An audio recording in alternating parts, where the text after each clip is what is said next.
ആധുനിക ഇന്ത്യയിൽ ബ്രിട്ടീഷ് ആധിപത്യം ഉറപ്പിക്കുന്നു.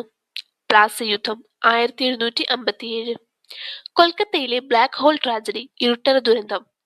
ബംഗാളിലെ നവാബായ സിറാജുദ്ദൗള 1756 കൽക്കട്ടയിലെ ഫോർട്ട് വില്യം കോട്ട ആക്രമിക്കുകയും അവിടെയുണ്ടായിരുന്ന 146 ബ്രിട്ടീഷുകാരെ വായു കടക്കാത്ത മുറിയിൽ അടച്ചുപൂട്ടുകയും ചെയ്തു. അതിൽ 123 പേർ കൊല്ലപ്പെട്ടു. ഈ സംഭവം ഇരുട്ടറ ദുരന്തം എന്നറിയപ്പെട്ടു. സിറാജുദ്ദൗളയുടെ തലസ്ഥാനം മുർഷിദാബാദ്. ബംഗാളിലെ അവസാനത്തെ നവാബ് സിറാജുദ്ദൗള. ഇന്ത്യയിൽ ബ്രിട്ടീഷ് സാമ്രാജ്യത്തിന് അടിത്തറ പാകിയ യുദ്ധം 1757 പ്ലാസി യുദ്ധം. 1757 പ്ലാസി യുദ്ധം. പ്ലാസി യുദ്ധത്തിൽ സിറാജുദ്ദൗളയെ പരാജയപ്പെടുത്തിയത് റോബർട്ട് ക്ലൈവ്. റോബർട്ട് ക്ലൈവിനെ സ്വർഗത്തിൽ ജനിച്ച യോദ്ധാവെന്ന് വിശേഷിപ്പിച്ചത് വില്യം പീറ്റ് എൽഡർ. ബംഗാളിലെ ആദ്യത്തെ ബ്രിട്ടീഷ് ഗവർണർ റോബർട്ട് ക്ലൈവ്. ബംഗാളിൽ ദ്വിഭരണം ആരംഭിച്ചത് റോബർട്ട് ക്ലൈവ്. ബ്രിട്ടീഷ് ഇന്ത്യയിലെ ബാബർ എന്നറിയപ്പെട്ടത് റോബർട്ട്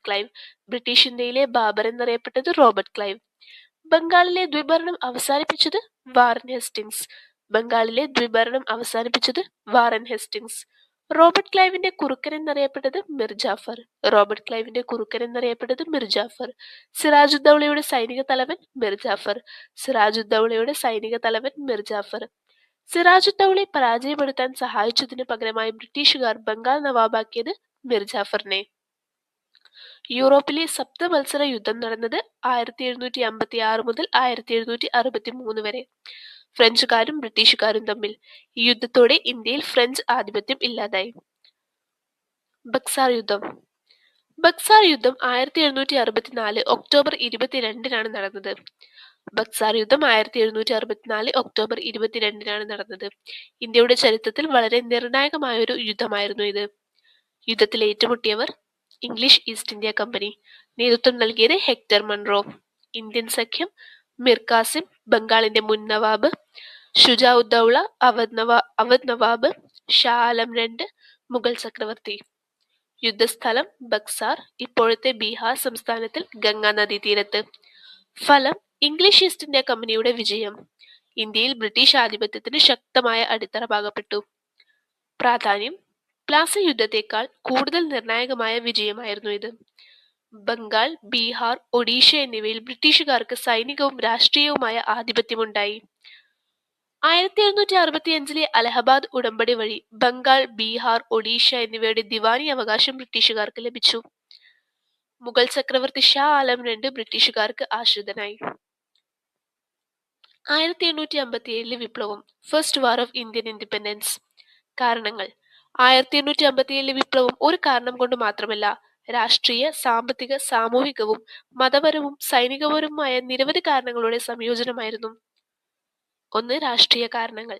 ലാപ്സ് സിദ്ധാന്തം, ഡോക്ട്രിൻ ഓഫ് ലാപ്സ്. ദത്തെടുത്ത അവകാശിയെ അംഗീകരിക്കാതെ ആ രാജ്യങ്ങൾ ബ്രിട്ടീഷുകാർ കൈവശപ്പെടുത്തി. സത്താര, ഝാൻസി, നാഗ്പൂർ, ഡൽഹിയും കൈവശപ്പെടുത്തി 1803. മുഗൾ ചക്രവർത്തിയുടെ അധികാരനഷ്ടം. അവധ് സംസ്ഥാനത്തെ അന്നക്സേഷൻ 1856. നവാബിനെ നീക്കി ബ്രിട്ടീഷ് ഭരണം ഏർപ്പെടുത്തി. ഇന്ത്യൻ രാജാക്കന്മാരുടെ അപമാനവും അധികാരനഷ്ടവും. 2. സാമ്പത്തിക കാരണങ്ങൾ. കർഷകരുടെ ചൂഷണം, ഉയർന്ന നികുതികളും ഭൂനികുതി സംവിധാനങ്ങളും, പരമ്പരാഗത വ്യവസായങ്ങളുടെ തകർച്ച, കൈത്തറി, ഗ്രാമ വ്യവസായങ്ങൾ നശിച്ചു, സൈനികർക്കും ഉദ്യോഗസ്ഥർക്കും കുറഞ്ഞ വേതനം, ഇന്ത്യൻ സമ്പത്ത് ബ്രിട്ടനിലേക്ക്, ഡ്രെയിൻ ഓഫ് വെൽത്ത്. 3. സാമൂഹിക കാരണങ്ങൾ. ബ്രിട്ടീഷ് സാമൂഹിക പരിഷ്കാരങ്ങൾ, സതി നിരോധനം, വിധവാ വിവാഹം നിയമം മുതലായവ ഇന്ത്യൻ സമൂഹം പരമ്പരാഗത വിരുദ്ധമായി കണ്ടു. ഇംഗ്ലീഷ് വിദ്യാഭ്യാസം പ്രചാരം ഇന്ത്യൻ സംസ്കാരത്തോടുള്ള അവഗണനയായി കരുതപ്പെട്ടു. പാശ്ചാത്യ ജീവിതശൈലി നിർബന്ധിതമാക്കുന്നു എന്ന ഭയം. 4. മതപരമായ കാരണങ്ങൾ. മിഷണറിമാരുടെ പ്രവർത്തനം ക്രിസ്ത്യാനിയാക്കാനുള്ള ശ്രമമെന്ന സംശയം. മതാചാരങ്ങളിൽ ഇടപെടൽ. ഹിന്ദു മുസ്ലിം മതവിശ്വാസങ്ങൾ അപകടത്തിലാണെന്ന തോന്നൽ. മതനിരപേക്ഷത ഇല്ലായ്മ എന്ന ആരോപണം. 5. സൈനിക കാരണങ്ങൾ. എൻഫീൽഡ് റൈഫിൾ കാർട്രിഡ്ജ് വിവാദം. പശുവിന്റെയും പന്നിയുടെയും കൊഴുപ്പ് ഉപയോഗിച്ചതെന്ന വിശ്വാസം. ഹിന്ദുക്കൾക്കും മുസ്ലിങ്ങൾക്കും അപമാനം. സൈനിക വിവേചനം. യൂറോപ്യൻ സൈനികർക്കും കൂടുതൽ ശമ്പളവും ആനുകൂല്യങ്ങളും. വിദേശ സേവന നിയമം. General service enlistment act. കടൽ കടക്കേണ്ടി വരുമെന്ന ഭയം. 6. തൽക്ഷണ കാരണം.